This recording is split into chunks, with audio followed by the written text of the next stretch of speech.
I see a few here and there. Oh, really? Well, we'll get to that in a minute. Tell me, what was the atmosphere like when you all sort of started off early on? The atmosphere was, of my recollection of it now, at this distance, is that it was great fun. It was fun. We were drinking men, let's put it like that. And it's all coming out now. At every location that we had in those days, virtually you'd got a clatter of people, whether it was an OB unit, and always after a programme there was a party. So life seemed to be one series of parties. It was very pleasant. What was the high point and low point of your career? High point in I suppose one of my high points would have been interviewing Muhammad Ali, Cassius Marcellus Clay, as he used to be known as. But what I didn't know at the time was that he had a patter. He had a thing that you could do with him. He'd been interviewed by everybody everywhere, and there was no way you could throw him. Although at one particular time I asked him a question. He was talking about blue-eyed devils, all you blue-eyed devils, all you white-faced people, no good. Everybody black is bad as far as you're concerned. And I said, but you have some white blood in you. Yes, he said. And at that stage I thought, Christ, he's going to hit me. And I looked at these hands, which weren't much bigger than mine, I have to tell you, really? Brendan, but they curled up. And I thought, I'm going to get a puck in the snot now from the former world heavyweight champion, but I didn't. So that was the lowest point as well? That was the lowest point as well, all in the one show. But it's a very well-known interview, but it's one of the warmest interviews I've ever seen. It was a nice one. So we have a lovely clip of it. Oh, good, good. Very few fighters, if you take the camera on close up, you see my nose and my face. I'm not ugly. I'm not ugly like most fighters. They have noses like that, and their ears are like that. How you feel, champ? I'm pretty. I'm a pretty fighter. And like I can, you know, I have a personality. I know how to talk to the wine heads. I have a talk for the your great Mr. Lynch here in the Parliament House, and I knew how to talk to men like you with less intelligence than myself. And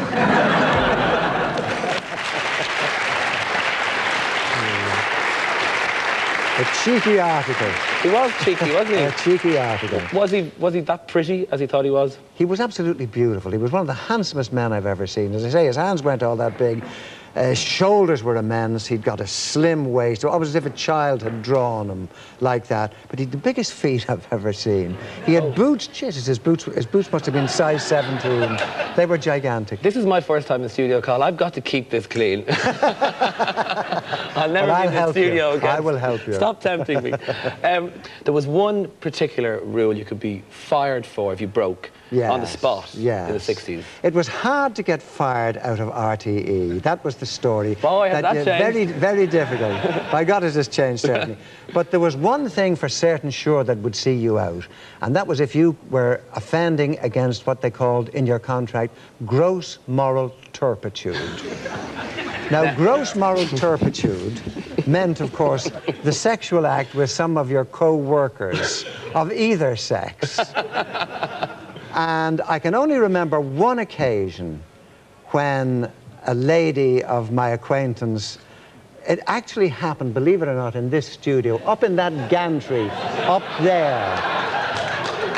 She was actually caught in the electrics up there with an individual, and they were about, I think, to misbehave. Now, she didn't get the push, nor did the electrician get the push, because in those days, remember, what they were afraid of, not so much of the gross moral turpitude, which was known as turping, incidentally. Not so much as that they might have damaged the lights or something like that. So they were much more important than the morals of his workers. There was one particular report you were doing live, as they all were at the time, down in Achill. It's one of those unfortunate things that people who use language like I do use, unfortunately. I was talking to this nun live, well, it was being filmed, and she was telling me that all the children in the school at which she taught on Achill, their parents had emigrated, and there was only one pupil left in the whole school. And I immediately exclaimed, "Oh, sister, you poor whore."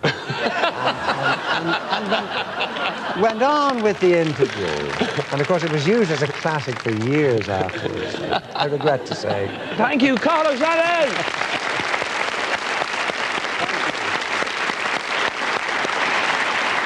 Thank you. Thank you very much. The 60s weren't exactly a boom time for women presenters, but despite that, many of the most famous TV faces were in fact female. They were, of course, the girls of continuity, and they possessed a very rare gift, the ability to get excited about every single programme coming up on RTE. Pretty woman, walking down the street, pretty woman, the kind I like to meet, pretty woman.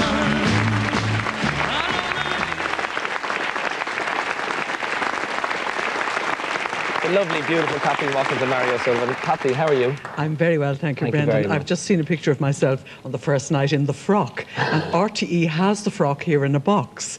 And if the Director General wouldn't mind, I'd like to have it. Okay, we'll keep that bit in. Continuity's obviously changed. It's very slick now. It's all computerised. What was it like then? Well, it was a bit chaotic at times in the early days. We had many breakdowns, but I always had my harp tuned up and ready. I know it sounds hilarious now. My children fall about it. They can't believe that their mother was on television and that she was singing and playing the harp, like when everything collapsed around her. On came the harp. But that's the way it was. And I also remember a wonderful thing, and it was about the canteen, because now the canteen's an enormous place, packed with people eating enormous amounts of food. In those days, it was very small and was only early beginnings. So you could ring down and say, "Hello, chef, it's Kathleen here in Continuity. What's on the menu this evening?" And the tray would come up, you know, occasionally with a red rose in a tiny vase. So Oh, that really? You'd never get that now. They looked after you. Mary, any one memory stand out in your head at the time? Well, there were quite a few, but I suppose the night that JFK got shot, yes. And I just come on duty and coming back from the canteen where I was armed with a cup of coffee or a mineral or something like that to take me through the night. And one of the master control engineers came running towards me. Now, that was very unusual. He didn't run in the corridors. And he said, get back quickly. John Kennedy's been shot. And, of course, eventually, the news came through that he was dead. And then at that stage, it was a question of what do we do? There was no precedent for anything like this. He'd been here in June. This was November. He was lionized. He was a god. So what were the suggestions? What was the plan? Well, somebody made the suggestion that we should actually close down. And do what? Nothing.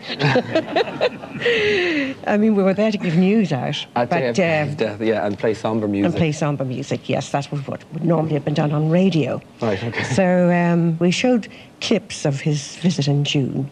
Brilliant. And there was plenty to fall back on. Kathleen Watkins and Mario Sullivan, thank you very much, ladies and gentlemen.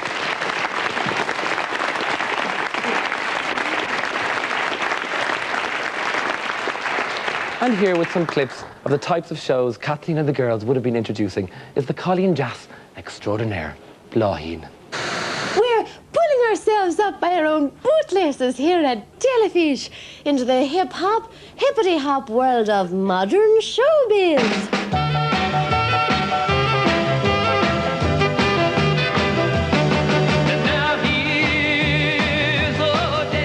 Lesson 60, the last lesson in part 1. How do you like our sheep? The association RTE and soccer hasn't been too happy. For what happened to Irish has a lot to do with our attitude to the language today. No, iad a chav, a vruchtan. Kilkenny qualified for yet another All-Ireland appearance. We're going to deal with the problem of the juvenile delinquent. Then you've got to use some sort of lubricant. Go home now directly. Another nice one, Bláithín. Yes, well, us girls in Continuity, we like to give it our best. So I've heard.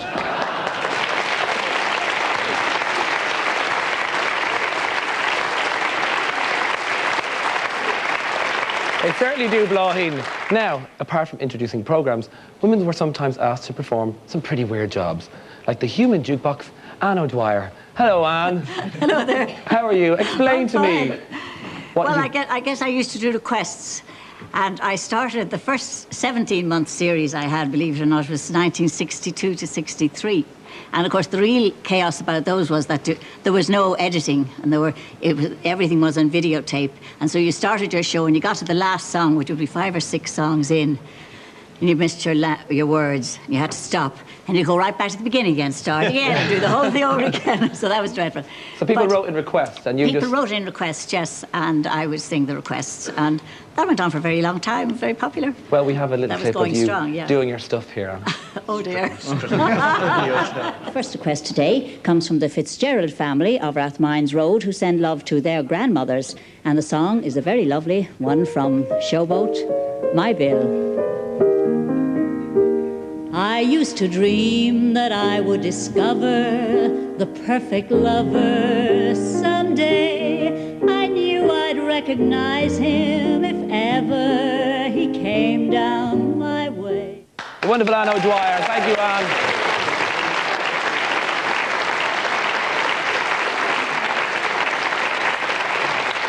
Of course, Anne's dulcet tones weren't the only musical treats. It was the era of show bands. Up and down the country, young people were jiving like maniacs to the primitive beats of bands like the Miami and the Royal.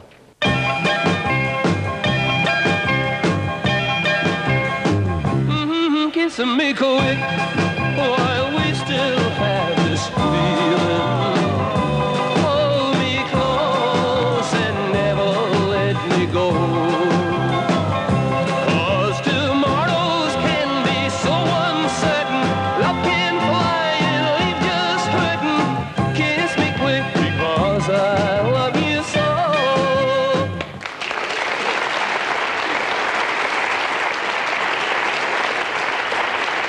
Yes, it was a musical revolution. And reporting from the barricades was a long-haired presenter of the Showband Show. And it was your good self, BP Fallon. How are you? Very good, how are you? Good to see you. You don't have much hair now. No?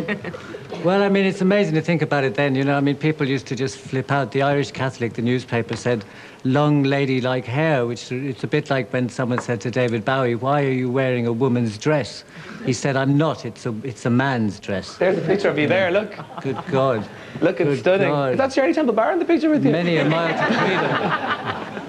That lady Joyce actually curled my hair. She used to cut my hair, among other things, and she curled it, and subsequently this happened. I must get her name. Well, you introduced the Showband Show way back then, and I whispered in your ear who our next guest is. Would you do me a huge favour and introduce him? I'd love to. The odd thing about the show bands is I didn't really like the music at all, but it gave me a wonderful... It gave me a chance to do something like to say, you know, here you have a brilliant Chuck Berry song by Big Tom and the Mainliners. You know? So this next gentleman, yes, from the Drifters show band to legend, from Mullingar to RTE, a man who's never had a bad hair day, Joe Dolan.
a hunk of Mullingar love himself. Now, if a week in politics is a long time, imagine how long 40 years is in television.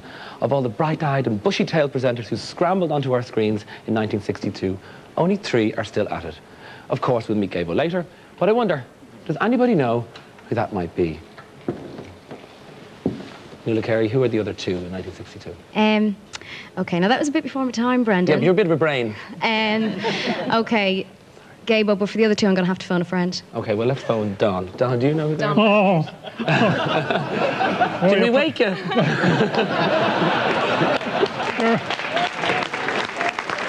You're putting me under fierce high pressure.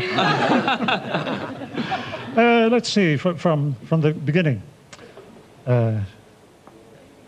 Brian Farrell, how about that? Very good. Or Mr. Q&A, John Bowman. Absolutely right. Well done. Hello. Hi. And here they are. Hello, Brian. How are you? Very good, very good. Good to see you. Thank you very much for joining us. Brian, tell me about your first day. First day, absolutely, never forget it. Sitting in my office, I got a phone call. Peter O'Reilly, was the editor of Broadsheet, was an early magazine program, everything, we did everything. And he was putting together a panel to talk about, should we join NATO? And he said, would you come on the panel? He said, oh, hold on a minute, there's another call. He came back on and said, well, no, we have 4 now. Will you come on and chair the discussion? And I said, well, thank you very much, but... and he said, no, come on. And so I walked in for the very, very first time into what was effectively a building site. You came in the back door, the front door hadn't been finished yet, into a little studio, 4 people, and I learned a great lesson. I knew all 4 of them.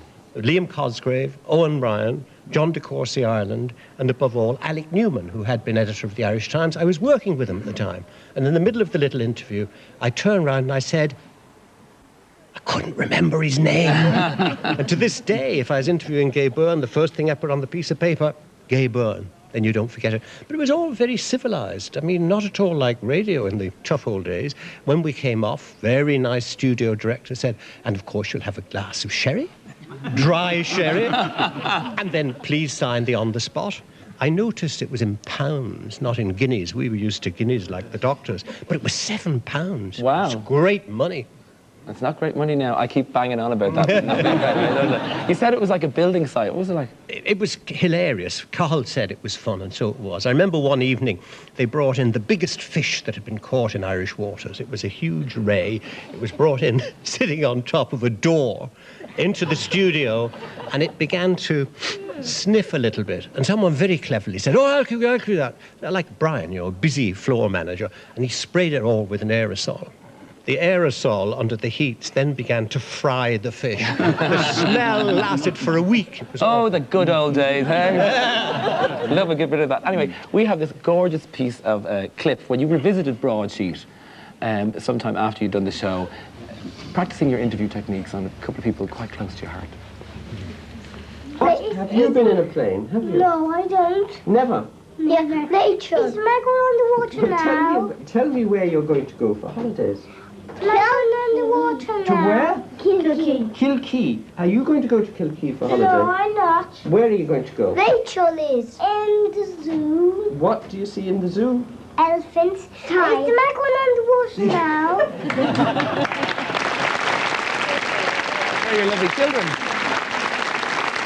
Hello, John Bowman. Hello. How are you? Good to Very see you. well, yeah.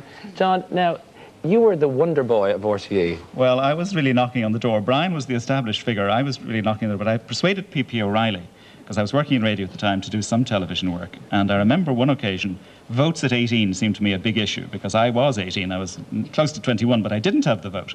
And I persuaded 2 people from UCD, student societies. Emer Philbin was one of them. I later married her, so I must have had some... I think I was, you know, I knew her and was fond of her, but didn't yet know I was to marry her. And Anthony Clare, and we were banging on about the need to get votes at 18.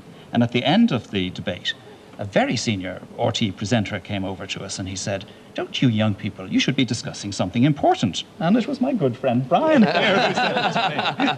But I have another memory. I was friendly with a very distinguished Englishwoman, historian Cecil Woodham Smith. She'd just written a very good book on the Great Hunger, on the Irish famine. And she had invited me to lunch and so I decided I'd send her a present, and I got her a wonderful Irish linen tablecloth I remember in Suffolk Street in a green box, and I sent it in to her, and she wrote me a note. Dear John, thank you very much for the wonderful shawl. Oh. You will be pleased to know that I wore it in visiting Mr. De Valera yesterday at Orlis on Oakthorne. Thank you very much, Brian Farrell and John Nolan. Thank you.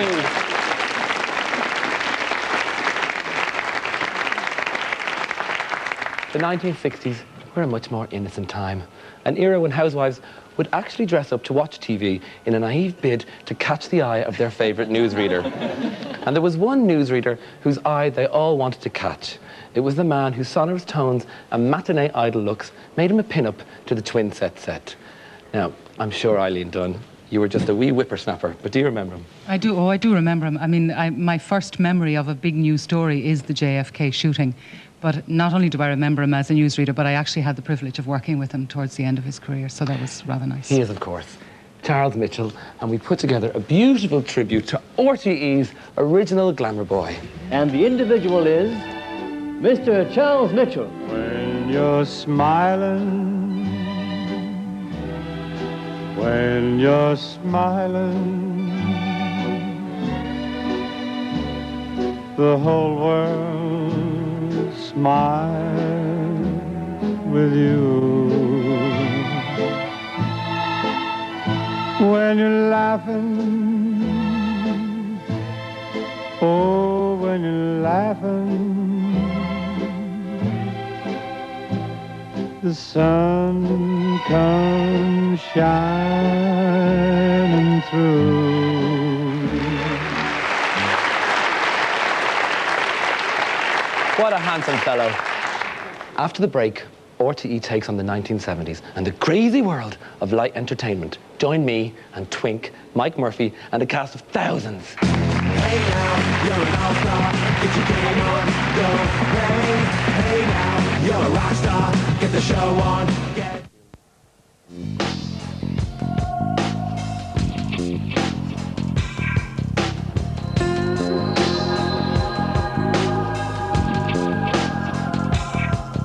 How can a man be so captivated by a black dress when it's washed in new Persil Black Velvet? The first liquid detergent specifically designed to take care of black clothes. Be aware of the effect. Good morning. Good morning. Oh, pardon. Right, girls. Today we're going to deal with something natural and wholesome. Real butter. Excusez-moi. Lisa, I mean Miss Kennedy. I was wondering if I could have some Kerrygold, please. Oh, pardon? Butter is better. Kerrygold is best. This is the house that Jack built. And Jill helped him decorate thanks to Albany Home Decor. Albany is the one-stop shop for all your home decor needs, for paints, wallpaper, and all the tools to do the job properly. And at Albany, our friendly expert advice comes free. Let Albany turn your dreams into reality. Albany, the happy home centre. Inversoft toilet tissue, Ireland's family favourite. It's hard being this popular, you know. Everyone wants a piece of you.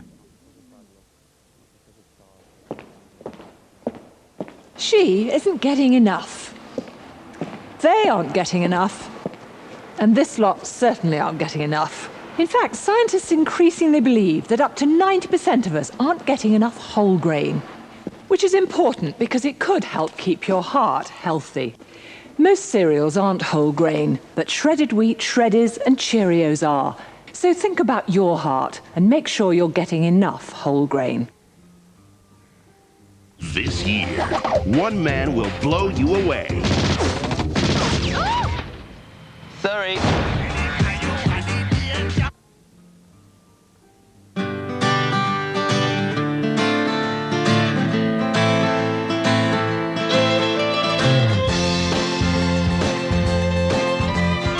Ireland is waiting to be discovered. Take a few days away and make a break for it. With a special savings incentive scheme, you'll do well. But with Saver First from Friends First, you could do better. Call your broker or 1890 329 229. Friends first, committed to putting you first. This is the amount of work a removals man needs to do to afford 4 McDonald's Chicken McNuggets. 4 Chicken McNuggets, just €1 from our Eurosaver menu.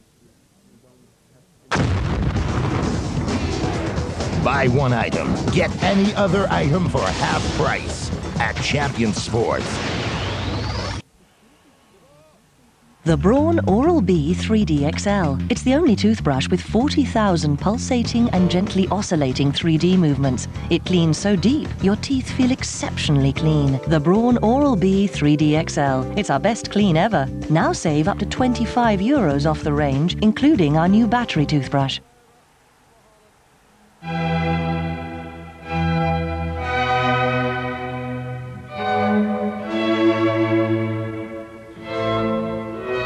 Serious, read bananas? Get a Fife.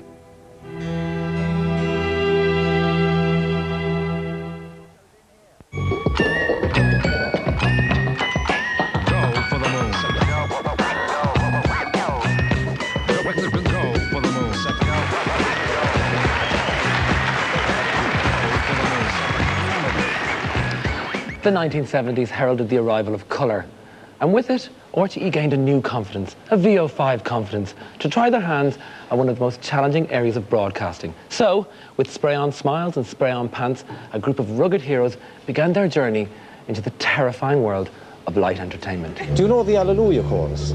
I do. Well, I tell you, I'll start it off if you like. Father. Hallelujah. Hallelujah. Hallelujah. Hallelujah. Well, sing along a little bit, though, with it, you know. Are you Mrs. Riley? Oh, are you from England? No, I'm Padraig. Hello, Auntie Cathy. How are you? How are you? I'm Padraig. How are you? Yeah, I am in a bit of a rush, you know, and I can't be hanging around here talking all day. So if you'll take them now, you needn't iron them now. And I'll be back in a few minutes. What's going to do? Wash them. You must be joking. Say, ah. Well, Anta wants us to play a request here for him. I can't leave you behind alone, love. Oh, sorry, that's it. I can't leave you behind alone, love. Welcome to Channel 2. I hope you'll enjoy it. Which film star gave her name to an inflatable life jacket?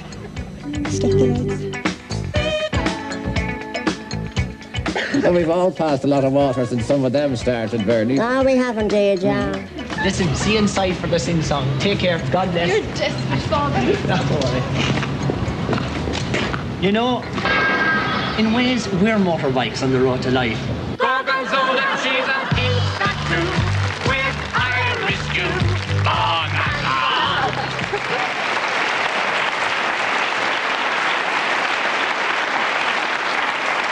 Fantastic. And that last piece featured the much-loved Anya O'Connor. Now, the world was gripped by the oil crisis, not to mention the fashion crisis.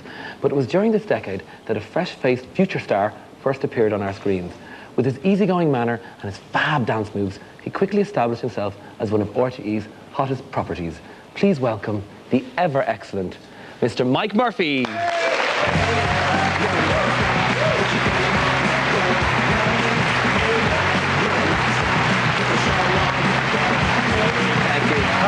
I'm not bad. How are you? I'm okay. How are you? Thank you. How are you getting on with them? Are you getting on all right? What do you think of them, seriously? They're lovely people. They're all right, but they're a bit old for it now, aren't they? Lovely people, very friendly and warm. I got an awe there. A gaggle of hosts. I would call them a cliche of hosts. You're far better collective now. We saw a couple of clips from the madness of your 70s and 80s television days. Oh, what was the atmosphere like in your office then? I mean, was it all crazy? In our office? Yes, it was. We had a wonderful team doing the live mic. And we had an office out the back, which was where they kept us at that time. And we had a real good team on the live mic. We had all sorts of people who went on to do great things in television. And we also, the team with great people, I mean, John Keogh sitting in there, Larry Masterson, Kevin Linehan, David Blake Knox, Tony Boland, all went on to do really sincere things in television afterwards. And they really were good. But we also used to have, we were opposite the Late Late Show office, you see. Of course, yes. And we used to be in direct direct opposition to them. It was good fun. I always envisaged there was huge rivalry between the Late Late and the Live Mike. There was. But, like, how far did that rivalry go? We hated them. They were... Yeah, no, I mean, there was, like, Gay and I got on very well. Like, he used to kind of see me as a sort of a troublesome younger brother. Do you know what I mean, Brendan? But in fact, ours was a sort of a slightly outrageous office, whereas Gay ran his like an insurance office. The Late Late Show, it'd be at 2:05. Hello, it's 2:05. Where were you until now? Do you know what I mean? Yeah. And then there was opposition in the ratings. We used to be number one week. They'd be number one the other week. They'd be very gracious being number one. We'd plaster up big posters. Number one, beat that. Crass and vulgar. You spent your career embarrassing people. Do you have one... Are you thinking about the team? Do you have one most embarrassing moment? Probably my most embarrassing. We were off, John McColgan and myself were sent off to America to do a series, Murphy's America. And we had a lot of whinging to do to get to go. And we went off, and I had to do various things like ride a buffalo on a rodeo, get a part in a movie in Los Angeles, all this kind of stuff. But I also had to sing on the Grand Ole Opry. Now, I was never a very good singer, Brendan. You're too young to remember, but I did sing on television despite popular demand, but I was never very good, if you follow me. Right, okay. So anyway, I had this great song written by Des Smith and Jerry Hughes. So I came out onto the stage, terrified anyway, got out onto the stage, the music started, it was like the Berlin Philharmonic behind me. And not alone were they too fast, but they were too high. And I made an absolute mess of the whole thing. They're still talking about me in Nashville. Well, there's Ernest Tubb and Roy Cuff and Marty Robbins too. But folks, you'll never get enough when you hear what I can do. There's Bobby Bear and Johnny Cash, not to mention Tom T. Hall. But this son of a gun of an Irishman is gonna outshine them all. Stunning. Nothing to be embarrassed about there. It was embarrassing.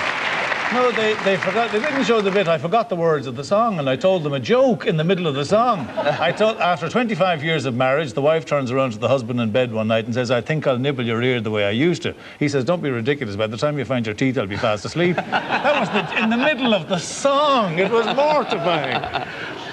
Okay, you described at that time RTE, not just you, really, was the only show in town. What does that mean? A lot of people in here would recall when people said talk to each other the next day, were you watching the television? This would be people in the street and all that, in offices and so on. Were you watching the television last night? They meant RTE. Okay, do you know what I mean? They genuinely, you know, and I mean, when you were well known at that time, everybody knew you. There wasn't the divergence, there wasn't the choice. But the fact is, it was kind of big-time stuff to be on television at that time, and it wasn't quite the only show in town, but it was the big show in town, that's for sure. Is it different now? What you perceive people see I think as it's different now, yeah, because there are so many people. Somebody might be a celebrity on a show, but they're not watching that channel in many homes. Okay. So I think that, and also people are more accessible. There isn't the same kind of adventure or treat about seeing a well-known person.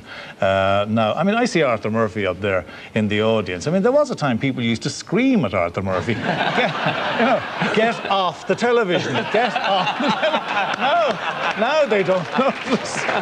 No. So it's very different. Well, stay with that atmosphere. I picked one of my favourite clips. I think really sums up the atmosphere of that show. That is Pat Kenny, is it? No, at the desk is Gail Bourne and your man there, Pat. That's Mike Murphy sat on that. No, that's Mike Murphy there. And...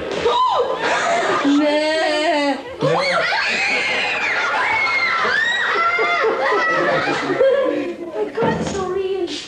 You frightened the shit out of me.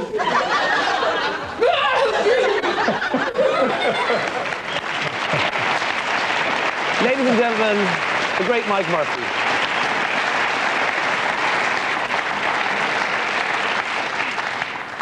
Well, if Mike was Ireland's king of light entertainment, there is no question as to who was the queen. Ireland's very own diva, she remains an icon of complete and utter fabulousness. Ladies and gentlemen, Twink.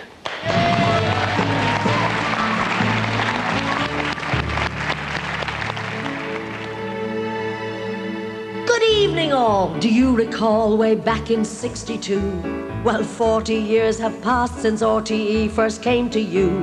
We're here tonight to celebrate in frocks and dicky bows. And here are your hosts, the stars who brought you all those TV shows. Those super zealous, fragile egoed stars with bad neurosis.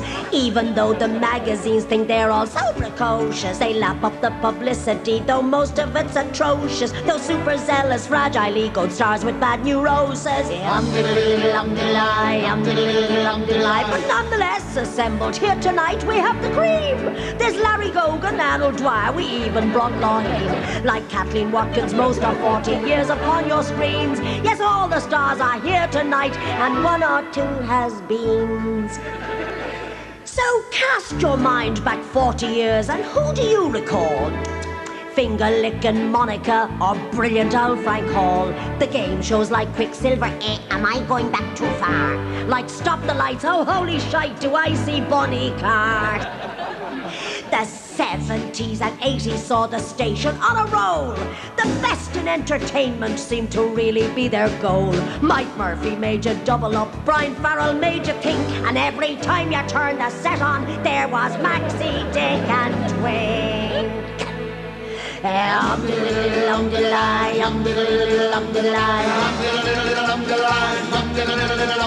the place was run by Jerry's, and you won every day. Jerry Kelly, Jerry Scully, Jerry Reynolds, Jerry May. Not forgetting Jerry Daly, or Wicklow Garden Mucker, or Jerry Ryan on the line to Somerville Whingin.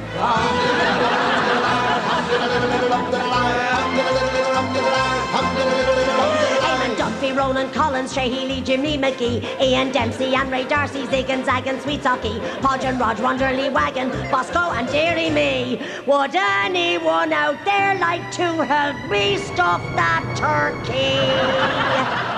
Phoebe Baskin, Pat Kenny, Miss Finucane, Marty Mary. Remember Carrie Crowley? Ah, you do. Biggie Harry. Thelma Mansfield, Derek Davis, and when his abs look poorly, you can find him doing 40 sit-ups with Mary Rose Dooley. And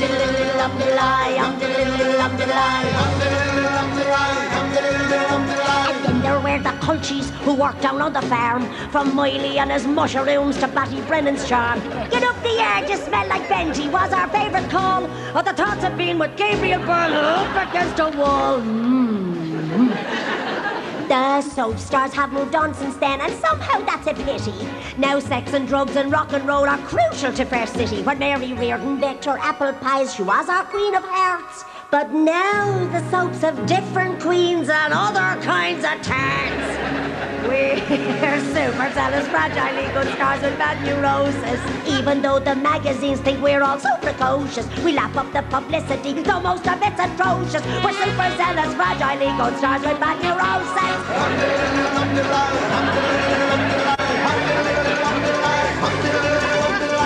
We're on to game shows presented by some geek.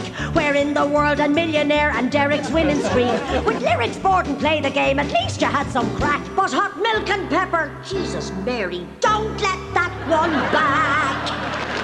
If the Irish Times quizmaster Kevin Myers is more your thing, and Brendan Courtney's Wanderlust has taught you how to swing, and Shirley's bingo balls have long replaced rapid roulette, the Late Late Show, the Postal Quiz, and Roll It There, Colette. And speaking of Colette, well now you know just where I'm going.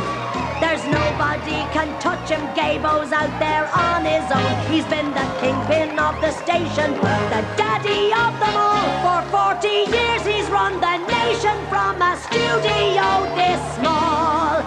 He's been blamed on bleeding everything from Taoiseachs to divorce. And so he should, because there's something else that's even worse. Now Gabo, them and us agree, it's all your fault, you know. Let's face it, gay. There was no sex in Ireland before the Late Late Show. No, there was no sex in Ireland before the Late Late Show.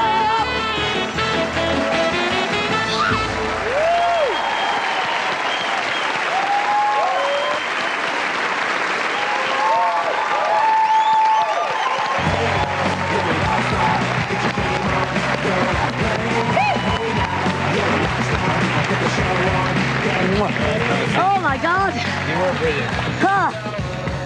How fabulous was that? You're an absolute superstar. What a fantastic answer. My best mates, Paddy Cole and fresh from Riverdance in the States, Desi Reynolds and David Downs and piano. Thank you very much. Now, beautiful, beautiful woman. We've talked to Mike about the atmosphere back then. You were great. My best man. Yeah.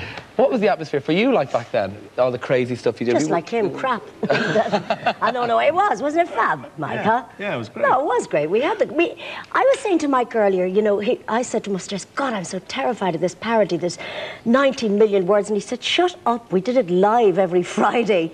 Some of them were written as the news was being read out, and we did them live after the news. No auto cues. Baptism of fire. Absolutely, really? Yeah. Any one memory stand out of that time for you? Well, I think Mike was great because as the show went on and Mike gave me some great breaks. And Tom McGrath, we have to say, Lord be good to Tom McGrath. And we started filming the kids in the schools. And I had a terrific researcher, Helen Quinn. And we went out to my chagrin, to my old stomping ground, St. Anne's in Milltown. And I don't know how it happened. We actually went out to ask about something totally different. Something came up about nuns. And Helen passed me a bit of paper as I was talking to them. And she said, ask them what they wear under the veil, you see. So it started out innocently with what did they wear under the veil, and it progressed to what did they wear under when they got out of the habit. And then they launched into, they got on their own little spin. Do you think nuns have fun? Yeah, I suppose so. Like you know, going around like this and looking under their spectacles like that. It's just sort of a cover-up in the convent. Like they probably have wild discos and invite their boyfriends around. I don't think it's fair the way nuns aren't allowed to wear makeup, because say if they had a crush on someone, or maybe it's a priest, and like he was invited over to his apartment, say, and she isn't allowed to wear any makeup or any nice clothes. She has to wear her uniform. Yeah, but they look as though they haven't been fed for months, and they go around holy and all this, and they have and then they go like this. Whenever they clap their hands, it's. And Gina, what sort of underwear do you think nuns wear? Well, I suppose they'd have to get it to go with their uniform. They probably make them. Weave them.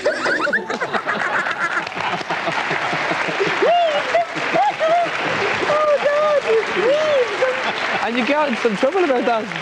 Excuse me, I mean, she went on from there. She lost the run of herself completely. She started talking about going into Cleary's and asking for ones with amen written across the arse of them and everything. I had mothers of 16 write the cheek of that twink one with this blasphemous rubbish into our homes on a Friday night. I was hauled up over the coals to the DG's office. Do you remember that? I nearly lost my fizzing job over that. I was told to apologise to the nation for the disgrace. When you think about it now. You are a controversial lady. I have to clear something up. We did actually check your bag when you came in for fire lighters. Because what was all that about wanting to burn RTE down? God, no, that's Jerry Ryan's fault. That is Jerry Ryan's fault. That was an incidental quip I made in an interview one time, as I make those incidental quips. And some tabloid put it on the front page. First thing the next day, I get the call to the house. Ah, no, Miss King. I see you heading up the driveway of RTE with the firelighters and the matches.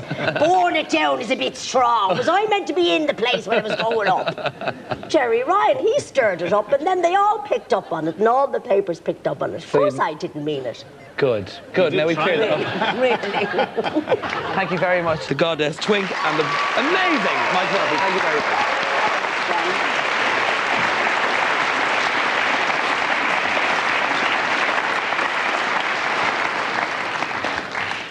If Twink was the woman who set male pulses racing, there was also plenty for the ladies. One man in particular sent them wild. And I have a letter here to prove it.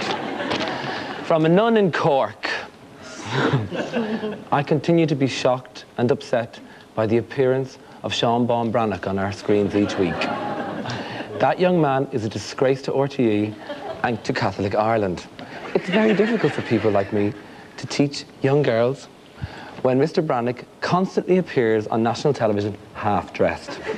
Does he really need to wear those tight pants and a shirt half open and all that hair? I dread to think what men like Padraig Pearse and Eamon de Valera would have to say about this. Yours sincerely, a nun, the man who put Gower back into Gaeilgeoir, Sean Paul Brannick.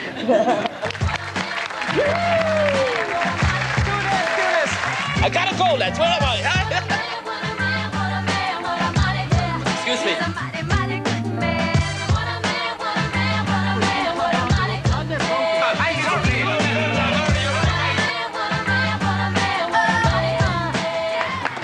Wowzers. And here you are yourself, the legend. Why did No you hair. No hair. Well, I'm not far behind you, don't worry about it. Why did you dress so sexy? I don't know, I suppose. I was kind of making a statement that was really in vogue in Connemara at the time, so I wanted to show them all in Dublin what it was all about. I mean, I went to London in '66 as a 16-year-old, and I was a DJ over there, DJ B.A. Binny Arnold. So I kept all my psychedelic shirts. So 10 years later, it all came to Ireland. I think in them days we were about 10 years behind time. Now we have it before London and New York. You are wonderful. I remember all those beautiful shirts and all that wonderful hair. The legendary Sean Paul Brannick.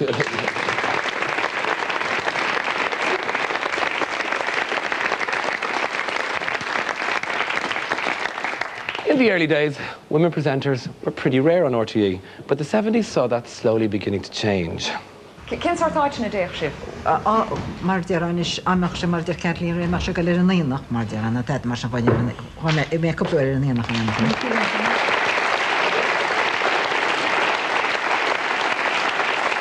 That was a wonderful Doireann Green hosting Women Talking, one of the first serious programmes, for want of a better word, hosted by a woman. Was that a difficult time for women to break into the mainstay? Well, I actually started a long time before that. I know, way we saw back the VT, in the 70s. We thought we'd save you. I'm very glad you didn't. But when I did start, and in fact, I was thrown into a programme with two good men on either side of me, John O'Donoghue and Cathal O'Shannon, and everything Cathal said about those times was true. We had such good fun. But they hadn't had women presenting serious issues. And I don't know, I wasn't aware at the time. I was too busy having a good time, but it was only really the late 70s and the 80s when that programme happened that I began to realise just how kind of trailblazing it had been. I just got on with the job, I did it. But actually, they were only beginning to take women seriously. They were quite surprised that I didn't talk about cooking and gardening all the time, because that was what women had done up to then. Marion, you were a bit of a trailblazer. We found this wonderful clip of you taking over the Late Late. Did that change your career when you took that seat that night? Truthfully, no. No, I'll tell you, it arose in the context of research that had been done by both RTE and a group Gemma Hussey was fronting, and it was about women in broadcasting. And in the one that Gemma and her people were involved in, there was a line that said, Marion Finucane will never present The Late Late Show. So needless to say, The Late Late Show ran up and said, do you want to have a go? Anyway, we'll have a look at that triumphant piece of VT. Right, okay. Marion Finucane will never take the Late Late chair. It is supposed to be significant of the way that women are done down. Marion, let's put the line to that whole. How about that, man? It's all yours, man. Noel, can you move down? Can you move down there, please? Okay, you're all right, man. I will.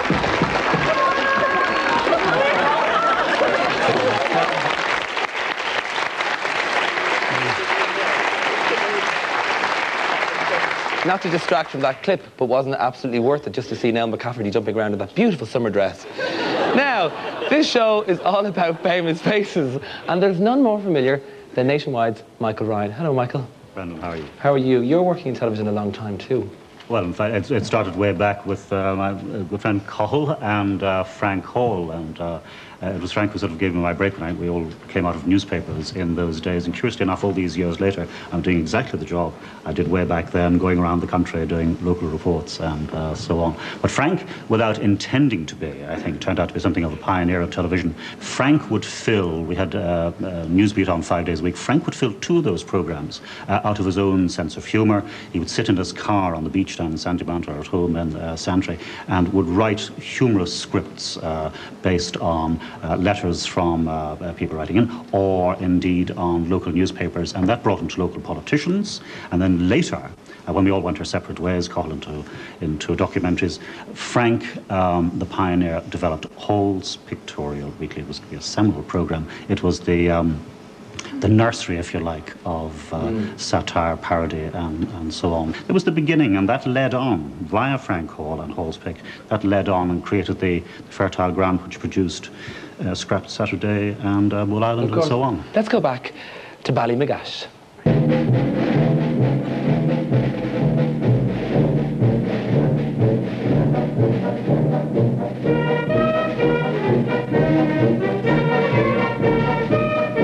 Well, if I rang the wrong number, why did you answer the phone?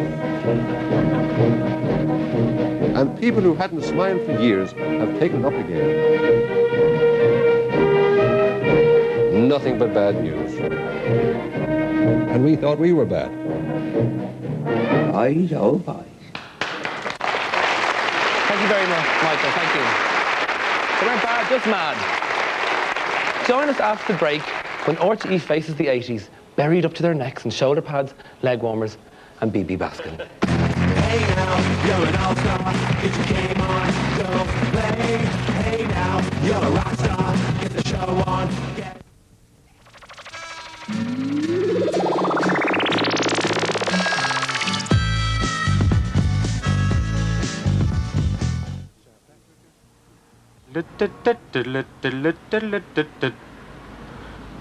I've got over 100 different tunes, and he keeps playing the same one over and over and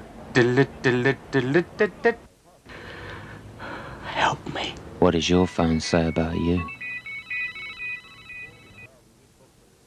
Go to the toilet. Go on.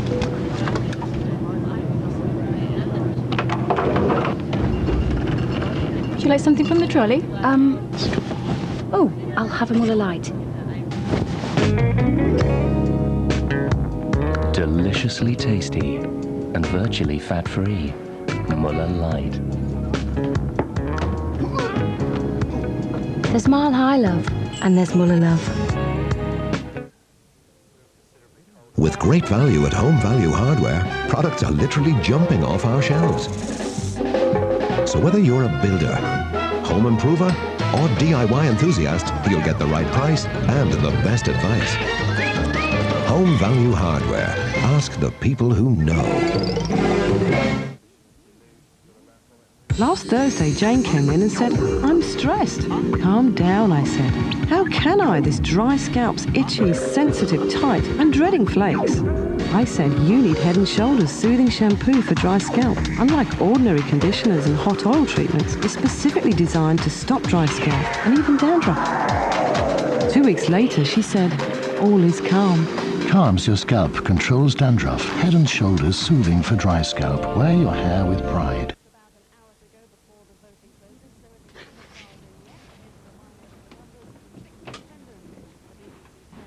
At Specsavers Opticians, you can buy one pair of varifocal glasses from €169 and get a second pair free.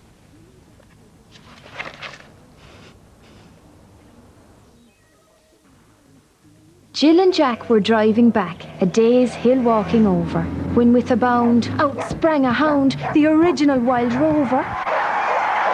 We're dogged, cried Jill. To fix this spill, I know 'twill be expensive. But Jack stayed calm. Said he, what harm? Aren't we covered comprehensive? Still, Jack, the pain of bus and train while they straighten out her fenders. But Jill McCree, we've a hire car free for the week she's at the menders. For day or night, whate'er your plight, and no matter where you're journeying, to sort it all takes just one call when you motor with Hibernian. You're safe in the hands of Hibernian.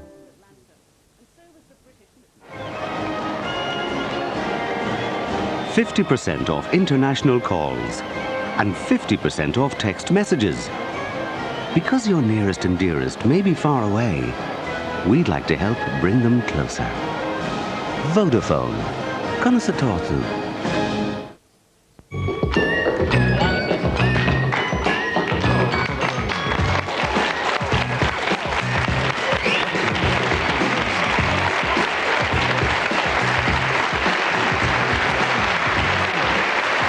While Thatcherism threatened to take over South Fork, the 80s also saw the growth of programming aimed at a younger audience.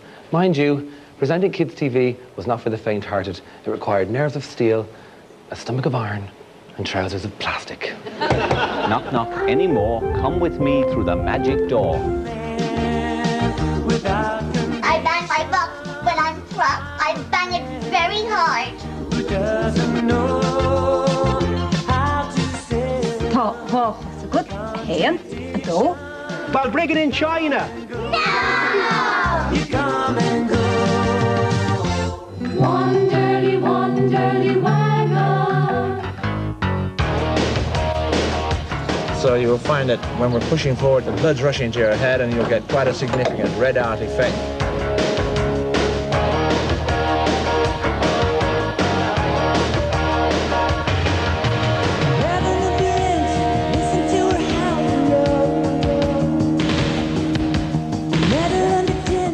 Oh, what are we doing? Oh, that's nice. Nice. Isn't it?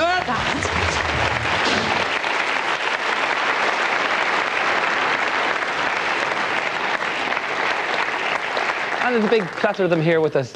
Angus McAnally, how are you? I'm not too bad at all. You know, I was just thinking, looking at that there, don't mind your pop stars nowadays. In the 80s, anything goes, right? We were a manufactured pop group because you had Make and Do Spice, Mary Fitzgerald, okay?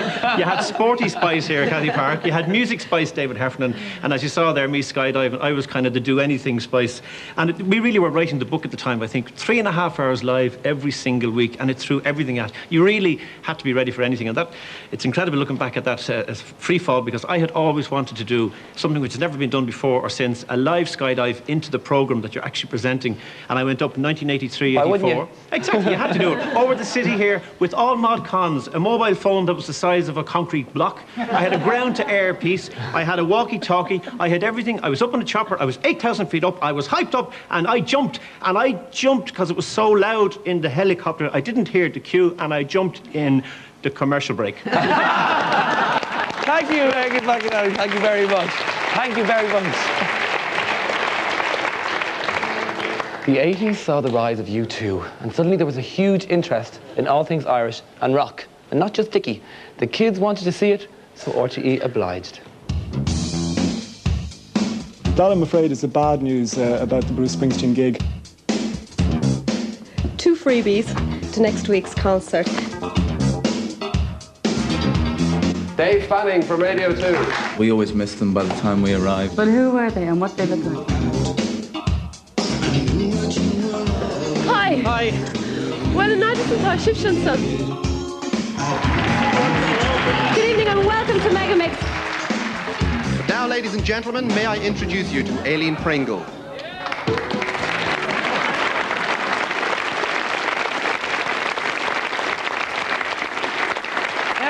Didn't see that coming.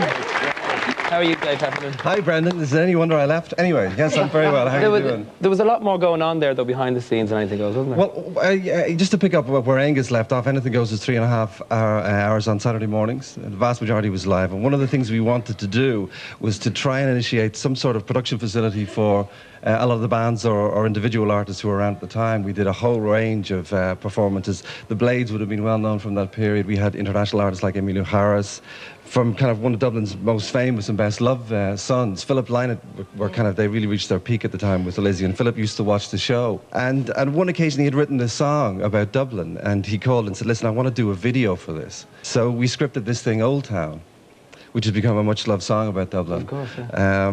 But we had restrictive budgets, and towards the end of the Old Town video, those who have seen it will remember, Philip looks into the camera and he kind of says pretty much goodbye, and then the last shot is if he walks down Poolbeg, the lighthouse. It's a complete walk there in Rings End. But I think, you know, Jerry Gregg, the director, got something about Dublin at the time, but also about one of its best-loved songs. I mean, there's the thing I never knew about Anything Goes. Very progressive indeed.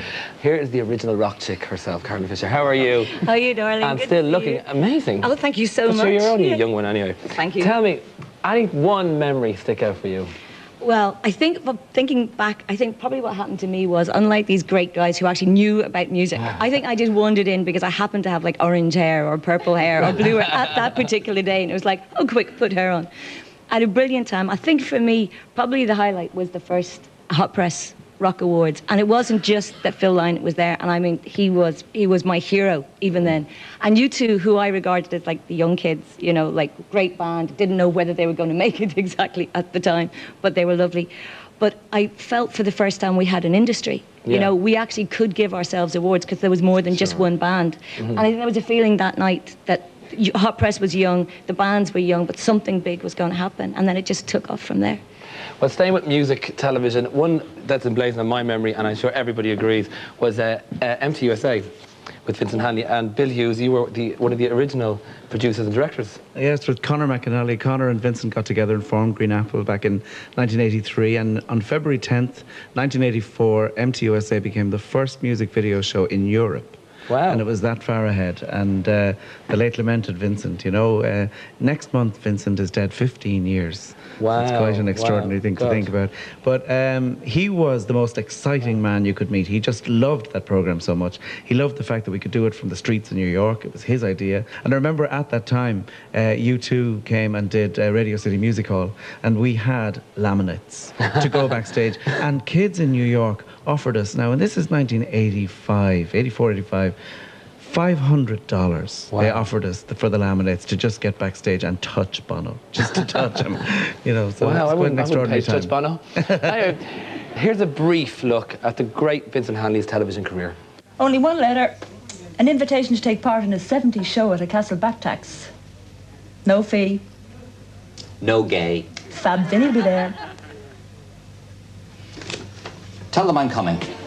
Wonderful news for all you Fab Vinny fans. Are there any others, I ask myself? And I'll be on every morning tonight at 12 o'clock. Get him on, get him on. Behold Fab Vinny.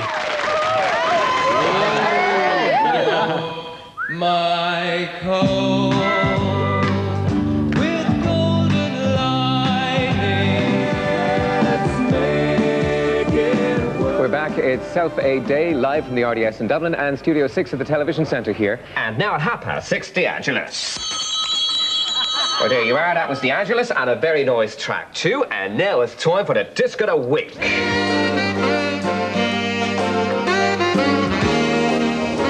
Hi, welcome again to the City of Dreams. This is New York, and this is Music Television USA. Music Television USA. Music never looked better. The late Vincent Hanley. So far in the 80s, we've covered the rise of young people's programmes. But what was RTE producing for the more mature viewer? Two simple words: daytime television. The jewel in its crown was a show called Live at 3, and its king was a man called Derek Davis. And there you are, Derek, out of the blue. How are you? Good to see you. Thanks for mentioning the current programme. Ah, there you go. I used to sit on Mondays wondering what it felt like to be someone in the twilight of his life, sitting in an audience of other elderly people, telling the nation all of my stories. And Lord, now I know exactly how those audiences felt.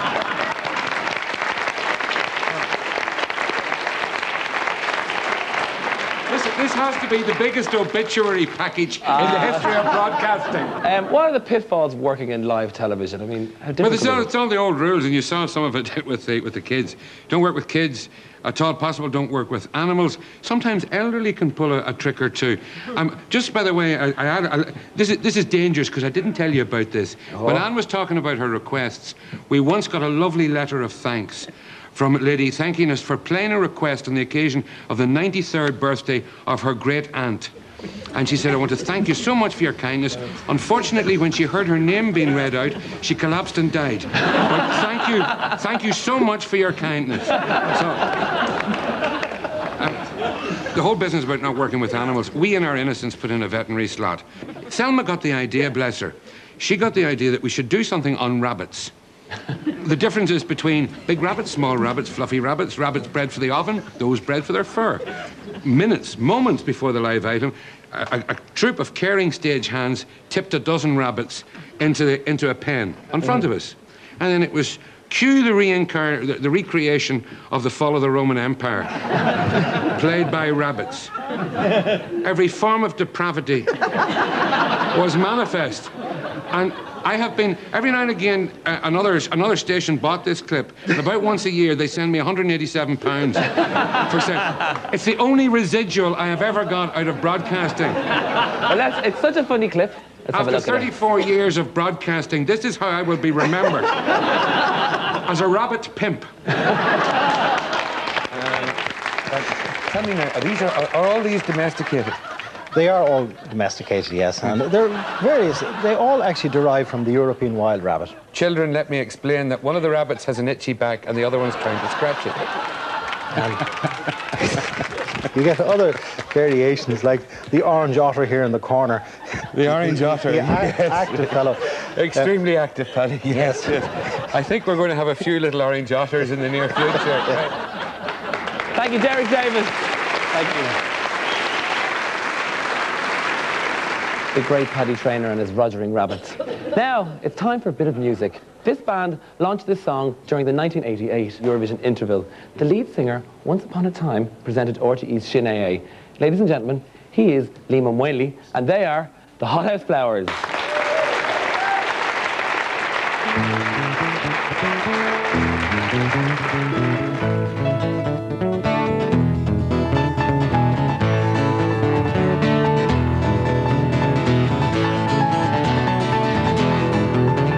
There's a smell of fresh cut grass filling up my senses, and the sun is shining down on the blossoms in the avenue, and there's a buzzing fly hanging around the bluebells and the daisies, and there's a lot more loving left in this world. Don't go, don't leave me down, now, now. While the sun smiles, sticking up for me. I am lying warm on the soft sandy beaches, and my toes are submerged in the water, and it feels good. And there's children playing, building castles on the shoreline, like a painting that me love, and Lord, it feels so fine. Don't go, don't leave me now, now, now. While the sun smiles, stick around and laugh away.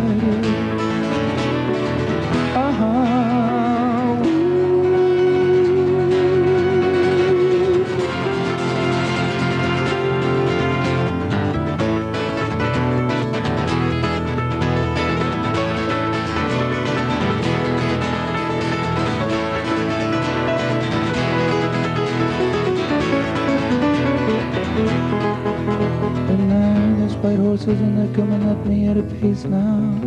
And there's a blue Sirocco blowing warm into my face, and the sun is sparkling on the underside of the bridges, and there's cars going by with smiles in the windows, and there's a black cat lying in the shadow of a gate post, and the black cat keeps telling me that love is on its way. Yeah, there's a black cat lying in the shadow of a gate post, and the black cat keeps telling me that love is on its way. Don't leave me now, now, now. While the sun smiles, stick around and laugh away, yeah.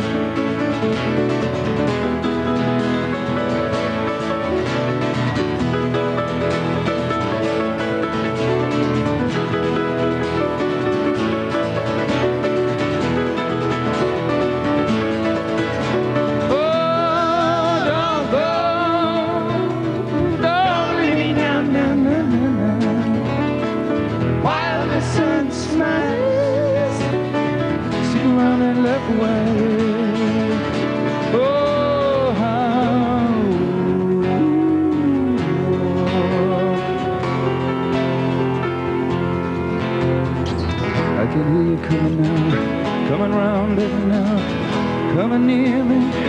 You'll never leave now, don't go. Don't leave me now, now, now. While the sun smiles, stick around and laugh away, yeah. Oh, don't go. Don't leave me now, now, now. While the sun smiles, stick around and laugh away. Hurry, better go, right.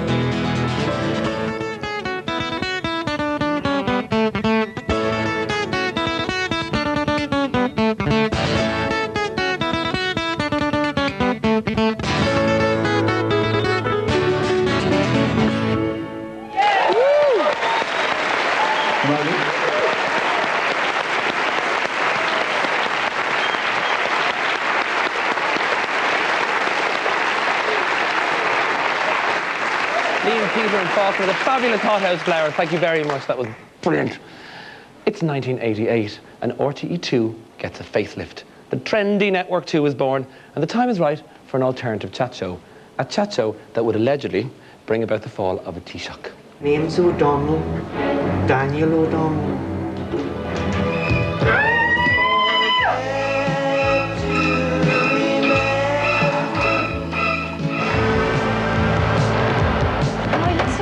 Yo, Nighthawks.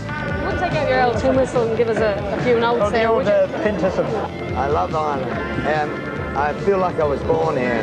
Joe Elliott from Def Leppard. Miss Angeline Ball. Yay. Boris or me? Oh my God.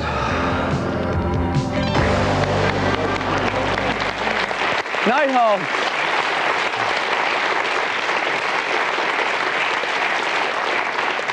How are you, Shay?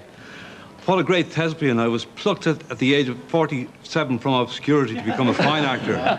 Stunning performance tonight. It was considered a new direction for our television. It was, yeah. Well, first of all, it was live 3 nights a week, so it was a great adrenaline rush for all of us. And we tried to put on musical guests that weren't getting a shot in other shows, and we tried to get every weirdo and oddball that was going through town and put them in the studio. And it got its own kind of cachet. The kids would clamour to try and get into the audience. And the ghastly thing was that it picked up an audience above and below what we were aiming at. We were aiming from about 20 to 45. But kids would come up to me and say, I sneak upstairs because my dad doesn't understand it. And the dad would be saying to me, I send the kids up to bed early because they don't get it. And quite frequently when I was down the country, a fellow would sidle up and say, there's a couple of us understand it, you know, implying that the rest of the town were a bunch of gobshites who wouldn't know one end of it from the other. Now, the famous story about Sean Doherty and the phone tapping, Ireland's own Watergate happened. Indeed. The circumstances were that John Waters wrote his book, Jiving at the Crossroads, and we decided to set up a gag where I would go to Castlereagh to interview John Waters.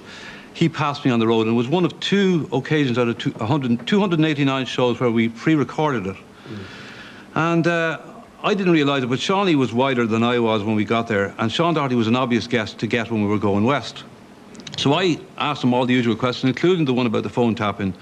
But after the programme, he took me aside and he said, now listen, he said, in case you didn't notice, he said, I said something tonight I've never said before. Now, I may not have been great on the political nuance, but I was good on a hint. And I came back to town, and I got Bruce Arnold, and I said, you were one of the people whose phones was tapped. Has he said anything new here? And he said, he just pulled the trigger. And 2 days later, Charlie Haughey resigned. But let me tell you something now. Subsequently, in the last couple of weeks, Sam Smith revealed that Charlie Haughey had been told to resign a few months before that. So he saw it. He was wider than me as well. And he saw it as an opportunity, another smokescreen. So instead of feeling like a patriot, I feel like a patsy. Stay reading. Thank you very much.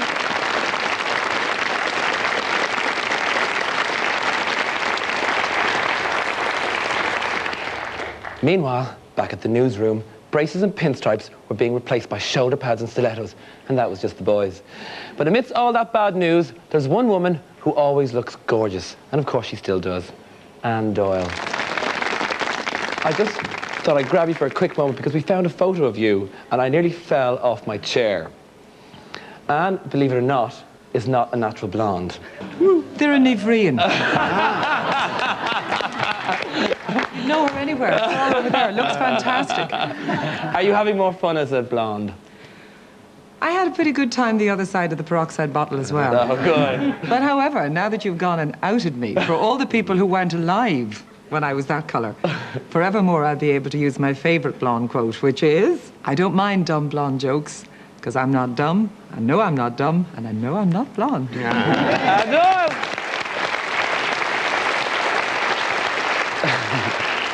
Thank you, Anne. After the break, join me in the 1990s when Gay Byrne and Pat Kenny will share this couch for the very first time. But we wrap this part with the screen goddesses of the 80s. How often have you picked up Vogue magazine?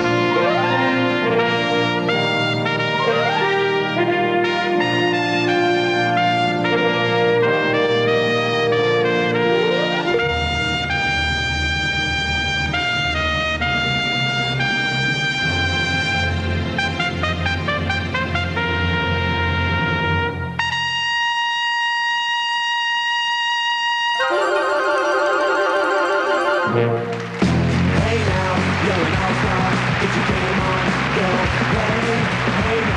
a rock star. Get the show on. Get paid. How do you protect yourself at this time of year? Changeable weather, stress, lack of sleep. The pace at which we live our lives can weaken your body's defense system and in turn affect your health. So to help protect yourself, start each day with Actimel from Danone. Because it contains a unique culture, LKCI Immunitas. Actimel helps strengthen your body's natural defenses. Danone, being better every day. Do you know, every Easter, there's only one thing that my lovely old granny really looks forward to. And that's a delicious Terry's chocolate orange. Box. No, she likes boxes. She collects them. Terry's chocolate orange. It's not Terry's. It's mine.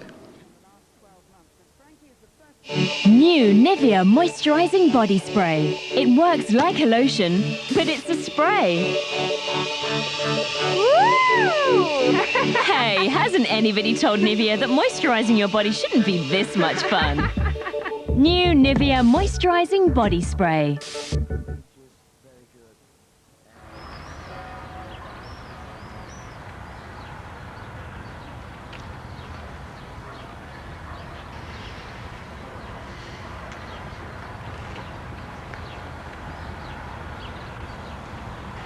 Right, shall we go then?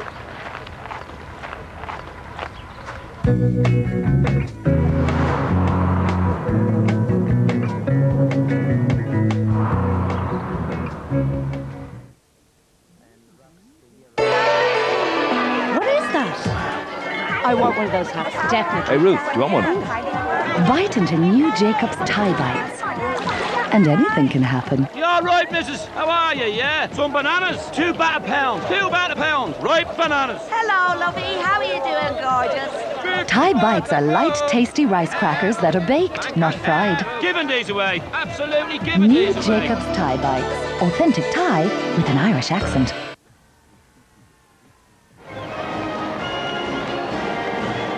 50% off international calls and 50% off text messages. Because your nearest and dearest may be far away, we'd like to help bring them closer. Vodafone. Con sa tortu.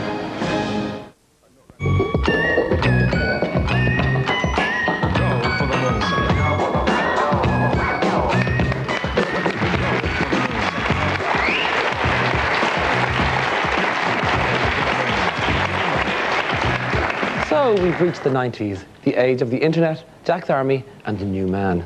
For those of us with very short memories, here's some of the stuff that happened then. Hello, good evening, and welcome to Talk About Charlie Hardley Bird. This is Charlie Bird beside an old person who's walking along, hoping to get through a door. What's your favourite food, both of you? What's your favourite? Cake. And of course, it's Tuesdays. Welcome to Family Matters. Let's go back and see how he's doing. Brian, Andy, we're back in town, Galway City, and we're looking for the fastest busker in town. That's almost it for tonight's new disco. Hi, and welcome to the programme. Right here on Fame and Fortune next week, and it could be you, of course. Stay tuned, we've news for you later. Thanks, taxpayers.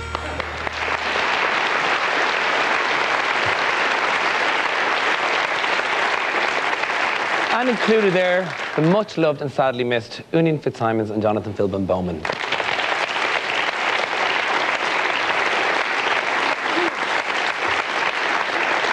Now, people think TV presenting is an easy job.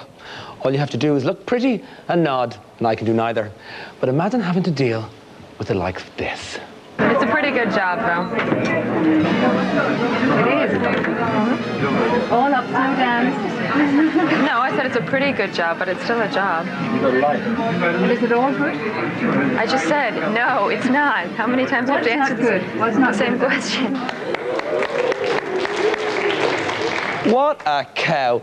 Barbara, how could she be so rude to you? This, in actual fact, is it's a very good lesson for would-be reporters watching out there, because asking a question and getting the right response is all in the phrasing, as we know. So if you want to eliminate a yes or a no answer, then you phrase the question with a which, what, why, where, when, and tell me about and talk to me about, which I didn't do. So it backfired on me.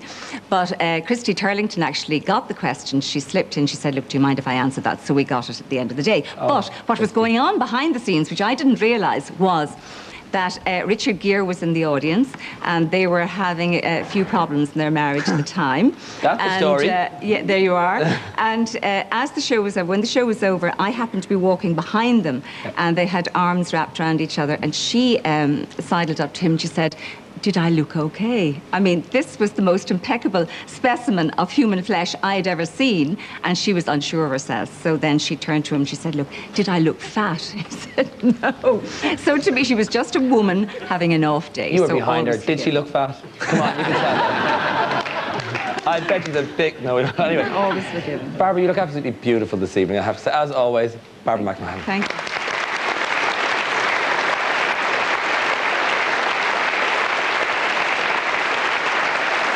Now, while Barbara was doing her bit to turn us into a nation of snazzy dressers, there was one event that seemed, and still seems to be, in a place beyond fashion.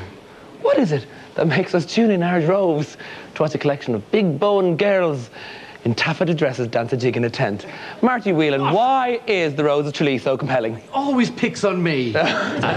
It's about giving these girls their moment in the sunshine. It's about having, and Gay always talks about this, it's the end of the summer, when people shouldn't be watching TV. And for 2 nights, we give them 28, 30 girls who have no experience of television. And we say, let's try and get the best out of these people we can, and it seems to work. It's about letting people be themselves. We like to watch ourselves. It's reality TV, I think, in the very finest way we can possibly do it. I think. In taffeta? In taffeta. I like taffeta. Yeah, I love it too. You might like it more than I, but hey. Don't go there, Marty. What's the wildest thing that's happened? Well, it's funny. On the show now, Marty, not in your life. Speaking of clothes, I mean, there's been various things that have happened that I can't, well, I have shared them with you, but they're best left unsaid. I think being made to wear something that none of my predecessors would dare wear on live television is probably one of the... You don't have that one, do you? Oh, we do. Oh, you don't, Brendan. Oh, the magic of television, Marty. And what a fabulous actor you are, too. I know. The talent. Let's have a look at that amazing clip. Oh, I've been dreading this all week. This is our traditional outfit for lacrosse. You made up for a fighter man, isn't it?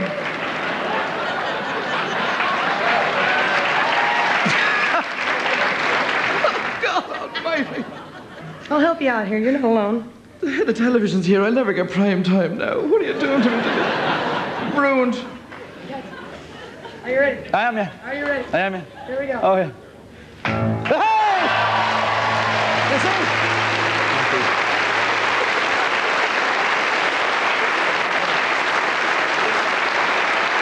I think further proof is needed that people will do absolutely anything to get on the telly, and I don't mean you, Marty. Here's a clip from Jerry Ryan's Secrets. Now, seriously, pay attention and see if you recognise, to my huge humiliation, the awkward-looking blonde fellow. And Lorraine. Oh, I have Brendan and Lorraine. Brendan, how you doing? Hey, Lorraine. All right. Who wants to suck and who wants to drop? I'll do the sucking. You do the sucking. Good boy. Right. Now, go for it. Get it up there, Brendan. Get it up, get it up, get it up.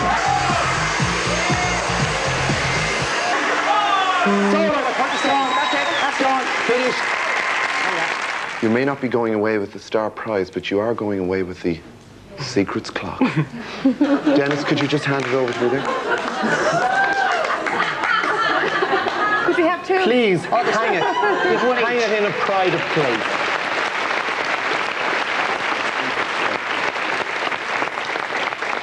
The state of me!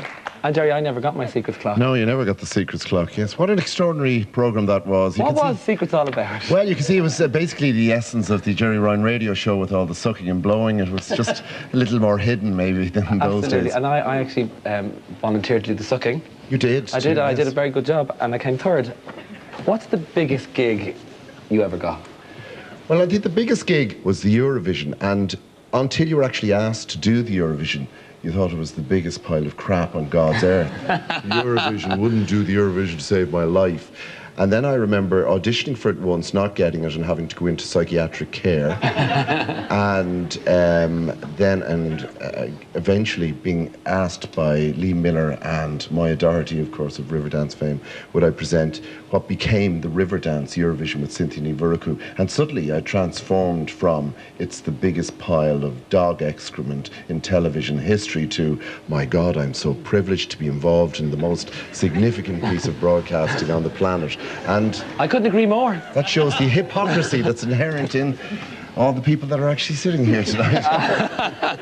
Okay, well, you're dead right. Between you and Cynthia, you bagged what I consider the biggest gig a presenter can get. You'd love it. Oh, I would be. I'm made for it. I was born to do it. An event which has become synonymous with both Ireland and RTE. It may be glitzy, it may be over the top, not unlike yourself, Jerry. It might even be a little tacky, but my God, do we know how to do Eurovision.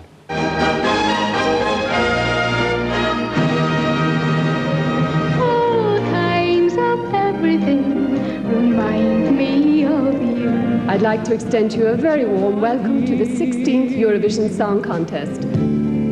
What's another year? Welcome to the 26th Eurovision Song Contest, which is coming to you tonight from Dublin. È vero, Patrizio? Sì, è vero, Michela. That was Michelle looking for a job on Italian television. I look at you and I ask myself why me? Ireland has hosted the Eurovision Song Contest on 3 previous occasions.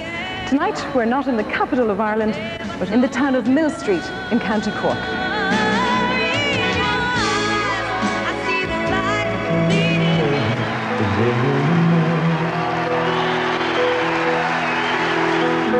We were the rock and roll kids. Ladies and gentlemen, Riverdance.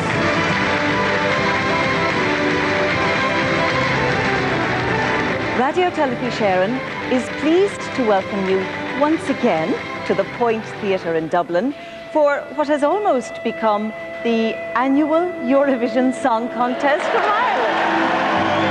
I am the voice in the wind and the pouring rain. I am the voice of your hunger and pain. I'm Carrie Crowley. And I'm Ronan Keating, and this is the 42nd staging of what has become the biggest annual live music event in the world.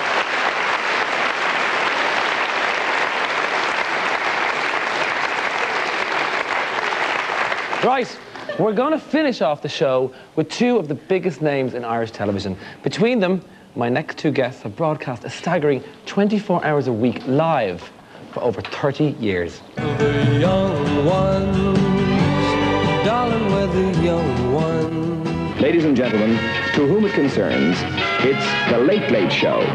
And here is your host, Gay Byrne. All right, thank you. Let's tell us about the test. Yes. You're well used to it. One can have a dream, baby. 2 can make that dream so real. It's hot! I don't know. What do you mean you don't know? Dr. Fitzgerald was the first of the party leaders out of the traps. I believe, sir, you keep a harp at your residence. Indeed, rumour has it that you also keep a harpist. How do you respond to the old cliché, Cliff, you're too good to be true? Well, it's, I suppose, what can you do about truths?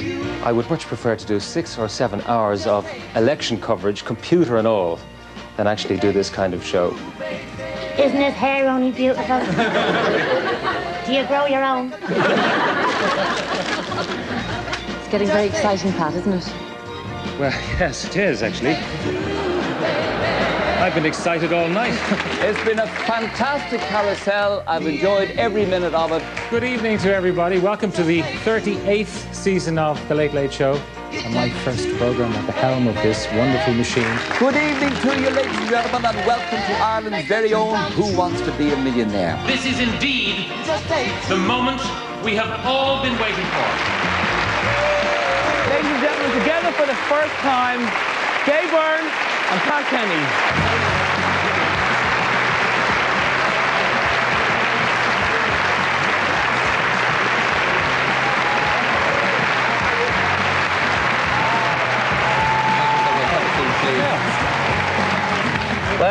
Well, thank you so much. And he can't afford a dinner jacket and a boat. Oh, it's straight in there. Great, the way I wanted this interview to go. Right, first of all, you had a difficult time when you took over the Late Late from the critics and blah, blah, blah. But when you started, it's 40 years ago now, when you started the Late Late Show, it wasn't a bed of roses for you either, was it? Well, it is absolutely impossible to explain to young people today how seriously everybody took everything that was on television. It was a brand new thing, and they really treated us extremely seriously, everything that went on. And when we started the Late Late Show in the early days, I suppose we were talking about things, we started to talk about things which not only had never been mentioned on the old radio era in the GPO, it would never get past the front door, they hadn't even been mentioned in polite society. And it caused a great deal of controversy because people attached so much importance to things. And we were terribly innocent doing ordinary sort of things. I mean, it's impossible to describe to people the fuss there was the first time we discussed divorce on the Late Late Show. We were only talking about it. Do you think there's a place on Irish television for that kind of a show now? For the Late Late Show? For what your Late Late Show was? Well, the Late Late Show is still the same. It's still the same Late Late Show. Do you think it's still the same? Yes, I think it's the same Late Late Show. It's a crazy mixture that when people from the UK or the United States come here and they look at the Late Late Show and they see maybe an interview with the Prime Minister, then a piece of comedy, then a couple of traditional musicians, then a debate perhaps about the fishing industry in Ireland, whatever it might be, and then a big star. And they say, why don't we do that where we come from? There is no comparable thing anywhere. There is no comparable thing. But it's changed. I mean, you put your own stamp on it. Definitely, it's now your Late Late Show. It evolves. But I mean, Gay's Late Late Show, which he did at the beginning, would have been very different from the one he did the next decade and the next decade and the next decade. Evolutionary. There's a danger in talking about the Late Late Show on the radio program that people are talking about. They always go on about the serious influence, the sociological importance of the Well, it was so, and it can still have some effects. Yes. I think of the Pádraig Flynn thing, for example, that the resonances of that weren't apparent on the night it happened. Yes. Although you knew this is a good interview, this is an exciting interview. But what followed on from it was quite profound. That's true, but let's not forget we had an awful lot of fun as well. You know? There was still a great deal of fun, a great deal of laughter going on too. You know? When you were on Kenny on a Saturday night and you were on the Late Late, was there rivalry? We always imagined, you know, at home. Yes, there was, because, well, you had the ridiculous situation at one stage. There were 4 talk shows on the place every week. Now, this has to be crazy. It was BB, Traumag Zethram, Kenny, and Late Late. Right. And that's a crazy situation.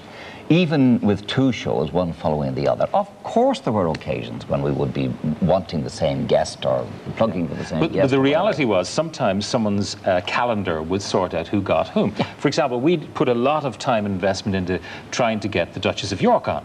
It turns out Duchess of York goes on the Late Late with Gay. Why? Because on Saturday nights, religiously, the Duchess of York watches Blind Date with her 2 daughters. And she does not change that for anybody. So Kenny Live being on a Saturday, we never had a chance, and we didn't know it, of getting the Duchess of York.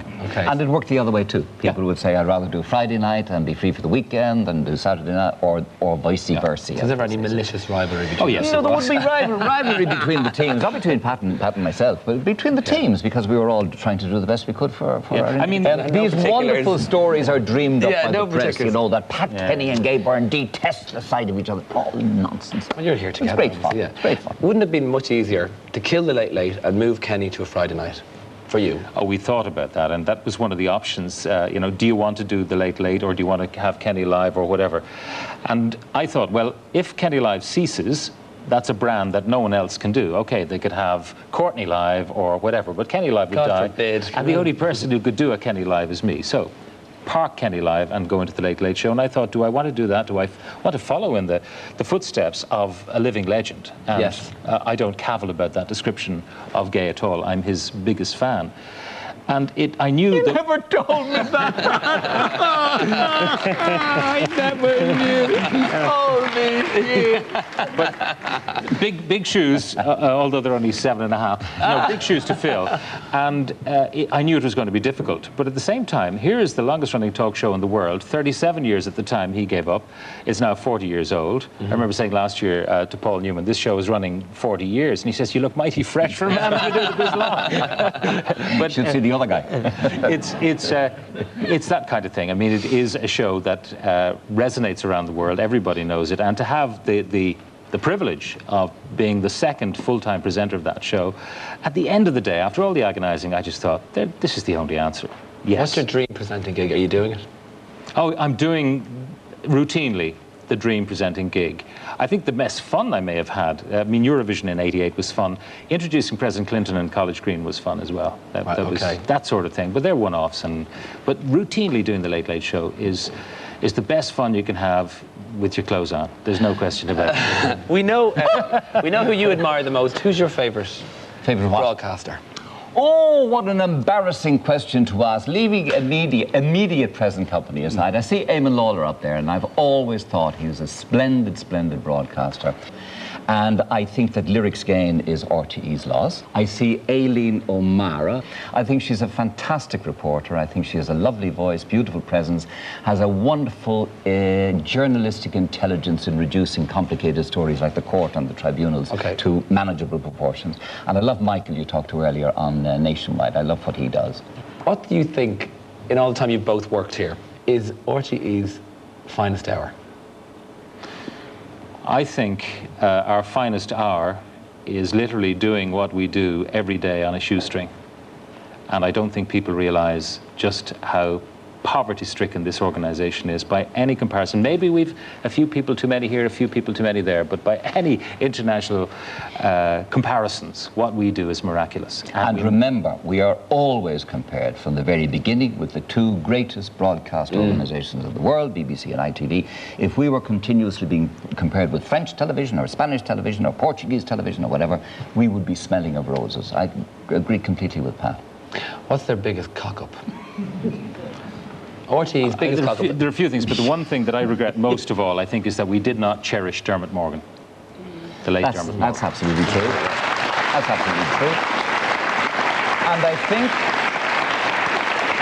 think we have never ever got on top like the Brits have of sitcoms and comedy shows and that kind of thing. We never ever got to grips with spending money and making an effort about comedy. We do news extremely well, we do current affairs extremely well, we do the huge occasion, the great occasion, extremely well. I have to ask you both, what do you see the future of Irish television? Oh, merciful Lord. Please, I have to know. You may have a job next week. I don't know. I mean, people are always going to want to have television that reflects their own lives.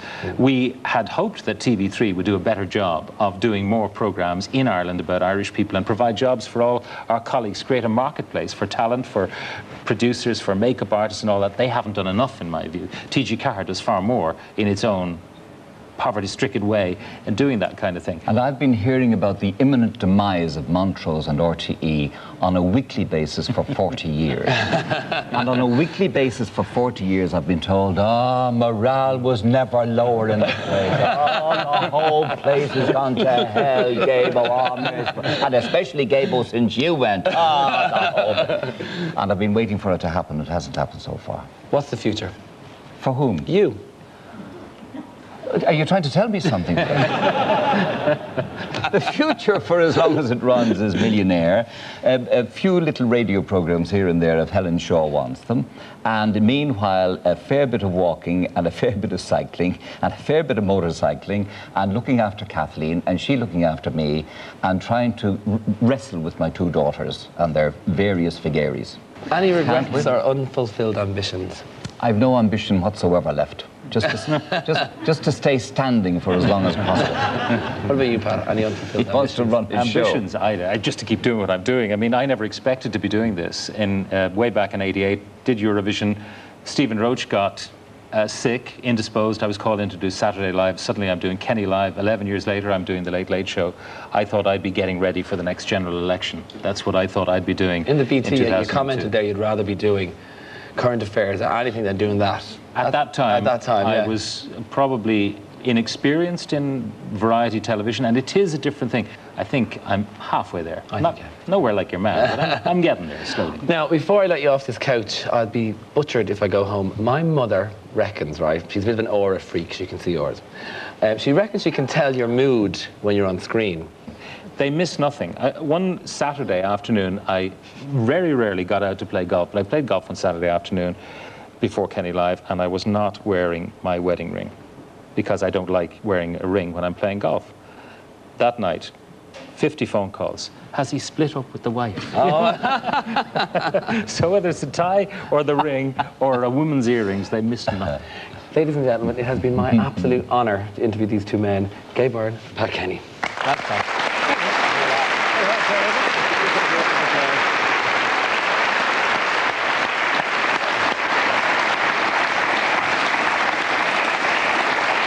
Well, that's it for Montrose Memory Lane. First of all, can I say a big thank you to everybody who joined me tonight to share in this fantastic celebration. And on behalf of everybody here, I'd like to thank all of you at home for allowing us into your living rooms for the last 40 years.